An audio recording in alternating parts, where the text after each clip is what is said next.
মেয়েরা ছেলেদেরকে খুব যত্ন করে বাদাম ছিলে দেবে, আর ছেলেরা সেই বাদাম খাবে।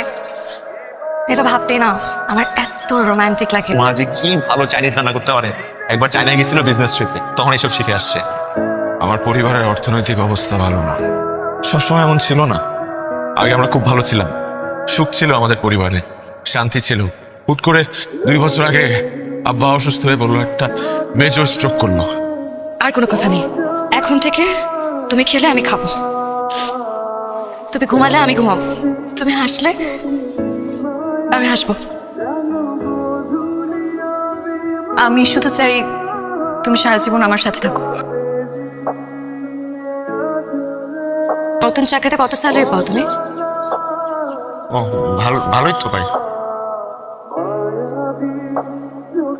বেগুনের বাচ্চা, একটা দিয়ে হয় না তোর। এই মেয়েকে আমি তোমার বুঝাই বলতেছি। কি সব বুঝাবি তুই আমাকে? হ্যাঁ? এই কে তুমি? কে তুমি? কি হল আর ইউ? হ্যাঁ? এই তুই আমার বয়ফ্রেন্ড। আমি তোমায় বুঝাই বলতেছি। এই তুমি ওরে বলো নাই? তুমি ওরে বলো নাই তোমার সাথে 3 বছর সম্পর্ক, তুমি বলো নাই ওকে? তুমি আমার বয়ফ্রেন্ডের সাথে কথা বলিস না কেন? কথা বলছি, আমি এই ছেলেকে ভালোবাসি মা, এই ছেলেকে ছাড়া আমি থাকতে পারবো না। এই ছেলের সাথে তোর কোনো ধরনের সম্পর্ক থাকা চলবে না। আমি এই ছেলেকে ছাড়া থাকতে পারবো না বাবা, আমি পারবো না।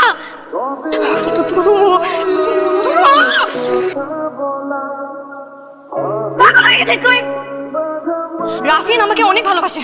এই, রাফিন, রাফিন বলো, তুমি সবাইকে বলো যে তুমি আমাকে অনেক ভালোবাসো। প্লিজ প্লিজ রাফিন, রাফিন চুপ করে থেকো না, রাফিন প্লিজ কথা বলো।